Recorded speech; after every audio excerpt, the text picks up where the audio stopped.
નમસ્કાર મિત્રો, જિગ્નેશ મેવાણીનો ખોખારો 150માંથી એક તો ભણેલ ગણેલ લાવ્યા હોત. 150માંથી એક ભણેલ ગણેલની વાત એટલે કારણ કે આપણી ભારતીય જનતા પાર્ટી હાલ સત્તામાં છે અને તેમજ તેમના 150 ધારાસભ્ય હશે. એમાંથી ભણેલ ગણેલ હોય એને ગૃહમંત્રી તરીકે બેસાડવું, આવી માંગ જિગ્નેશ મેવાણીએ કરી છે.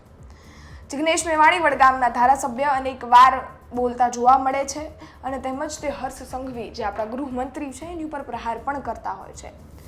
પરંતુ ફરી એકવાર તેમનો એક વિડીયો સોશિયલ મીડિયા પર છે અને તેમાં એ દારૂ ડ્રગ્સ અમદાવાદના મુદ્દે પણ બોલી રહ્યા છે અને સાથે જ તેમને જે આપણા ગૃહમંત્રી હર્ષ સંઘવી છે એમના મુદ્દે પણ વાત કરી છે, એમના ભણતર મુદ્દે પણ વાત કરી છે અને સાથે જ તેમની બદલી થવી જોઈએ તેમને કોઈક સાથે કમ્પેર પણ કરી દીધા છે.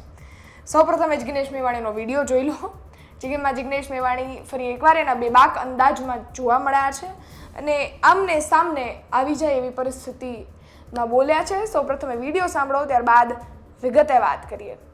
જો તો ખરા મારો સાથી LLB થયો છે અને ભૂપેન્દ્રભાઈનો સાથી 8 ચોપડી વાળો છે.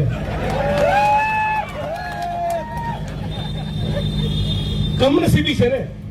મને તો ઘણી વાર કહેવાનું મન થાય કે ભારતીય જનતા પાર્ટીના મિત્રો તમારા 150 ધારાસભ્યો છે, મેજોરિટી તમારી છે, એટલે ગૃહમંત્રી સ્વાભાવિક તમારો જ બનશે.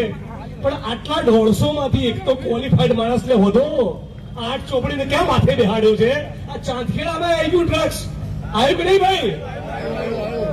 તો ચાંદખેડાની અંદર ખુલ્લેઆમ દારૂના અડ્ડા ચાલતા હોય, જુગારના અડ્ડા ચાલતા હોય, ડ્રગ્સનો કાળો કારોબાર ચાલતો હોય, આ તમામ પ્રકારના અત્યાચાર અન્યાયની સામે લડે એવું એક યુવા નામ હોય અમદાવાદ શહેરનું, ગુજરાતનું, તો સાથે એડવોકેટ સુબોધ કુમોદ છે.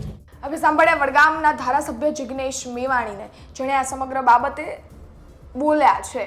દારૂ ડ્રગ્સ અમદાવાદના ચાંદખેડામાં મળવાના ચાલુ થઈ ગયા છે, કેટલી રીતે બેફામ જુગારના અડ્ડાઓ ચાલી રહ્યા છે એને લઈને વાત કરી છે અને તેમજ આમાં બદલાવ સરકાર કાંઈ લાવતી નથી એને લઈને પણ વાત કરી દીધા છે. સરકાર આંખ આડા કાન કરીને બેઠી છે એવી વાત કરી છે અને સાથે જ હર્ષ સંઘવી જે આપણા ગૃહમંત્રી છે એને લઈને પણ વાત કરી છે. એમને એવું કહ્યું છે કે એ 8 પાસ જ છે અને તેમજ એની કરતાં તો બીજા ભારતીય જનતા પાર્ટી પાસે 150 ધારાસભ્ય છે. 150 ધારાસભ્યમાંથી કોક ભણેલ ગણેલને બેસાડી અને વાત કરી હોત તો કંઈક થાત.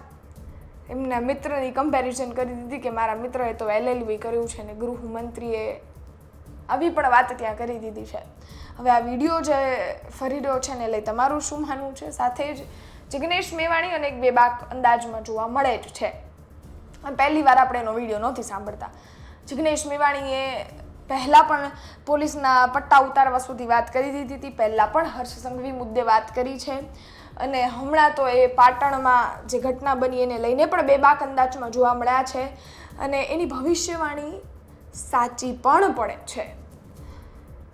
એમાં કોઈ સંજોગ નથી કે એ બોલે છે અને પછી એ વસ્તુ નથી થતી. આપણે પાટણમાં પણ એ વસ્તુ જોઈએ, એમને પહેલાં વાત કરી અને તેમાં એમાં એવું પણ કહ્યું કે કોક આમાંથી જો મેટર હાઈકોર્ટ સુધી જશે અને એમાં ન્યાય તંત્ર પર વાત આવશે તો આમાંથી તમારા એકાદા બેના સસ્પેન્ડ આવી જશે અને એ વાત થઈ પણ એમાંથી. અનેક જે નેતાઓ છે, અનેક પોલીસ અધિકારીઓ છે એ સસ્પેન્ડ પણ થયા. એટલે આપણે એવું પણ કહ્યું હતું કે જિગ્નેશ મેવાણીની જે આગાહી હતી, જે ભવિષ્યવાણી હતી એ સાચી પડી ગઈ. હવે આ જે વાત કરી રહ્યા છે તેને લઈને તમારું શું માનવું છે એને પણ અમને કોમેન્ટમાં ચોક્કસથી જણાવજો. જિગ્નેશ મેવાણીના નિવેદનોને લઈ અને તમારે જે પણ કહેવું હોય એ પણ કોમેન્ટમાં લખી જ દેજો. બાકી તમે અમને યુટ્યુબ પર જોઈ રહ્યા હો સબસ્ક્રાઈબ કરો, ફેસબુક ઇન્સ્ટાગ્રામ પર જોઈ રહ્યા હો ફોલો કરો. ફરી મળીશું નવી માહિતી સાથે, ત્યાં સુધી રજા આપો. ધન્યવાદ. જય હિન્દ, જય ભારત.